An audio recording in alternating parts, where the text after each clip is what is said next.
Genesis chapter 38. And it came to pass at that time, that Judah went down from his brethren, and turned in to a certain Adullamite, whose name was Hira. And Judah saw there a daughter of a certain Canaanite, whose name was Shua. And he took her, and went in unto her. And she conceived, and bare a son, and he called his name And she conceived again, and bare a son, and she called his name Onan.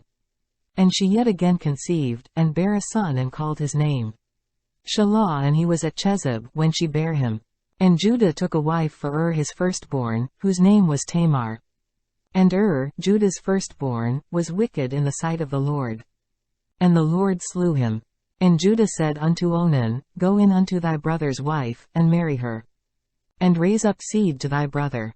And Onan knew that the seed should not be his. And it came to pass, when he went in unto his brother's wife, that he spilled it on the ground, lest that he should give seed to his brother. And the thing which he did displeased the Lord, wherefore he slew him also. Then said Judah to Tamar his daughter-in-law, Remain a widow at thy father's house, till Shelah my son be grown, for he said, Lest peradventure he die also, as his brethren did. And Tamar went and dwelt in her father's house. And in process of time the daughter of Shua, Judah's wife, died, and Judah was comforted, and went up unto his sheepshearers to Timnath, he and his friend Hira the Adullamite. And it was told Tamar, saying, Behold, thy father-in-law goeth up to Timnath to shear his sheep. And she put her widow's garments off from her, and covered her with a veil, and wrapped herself, and sat in an open place, which is by the way to Timnath, for she saw that Shelah was grown, and she was not given unto him to wife. When Judah saw her, he thought her to be an harlot, because she had covered her face.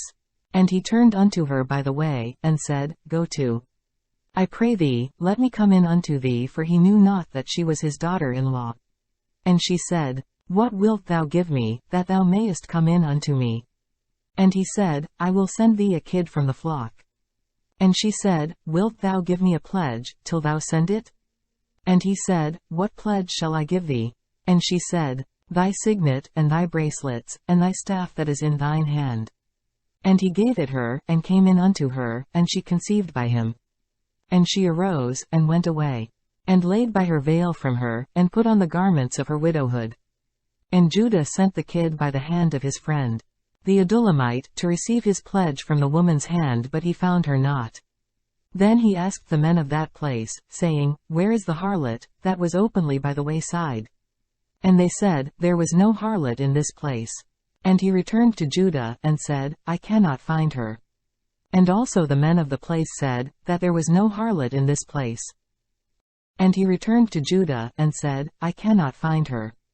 And also the men of the place said, that there was no harlot in this place. And Judah said, Let her take it to her, lest we be shamed. Behold, I sent this kid, and thou hast not found her.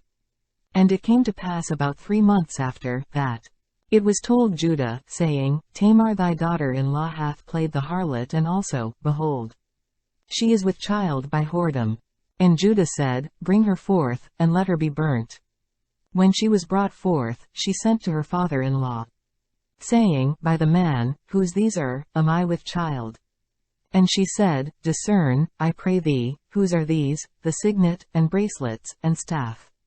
And Judah acknowledged them, and said, She hath been more righteous than I, because that I gave her not to Shelah my son. And he knew her again no more. And it came to pass in the time of her travail, that, behold, twins were in her womb. And it came to pass, when she travailed, that the one put out his hand. And the midwife took and bound upon his hand a scarlet thread, saying, This came out first. And it came to pass, as he drew back his hand, that, behold, his brother came out, and she said, How hast thou broken forth? This breach be upon thee. Therefore his name was called Phares. And afterward came out his brother, that had the scarlet thread upon his hand. And his name was called Zara.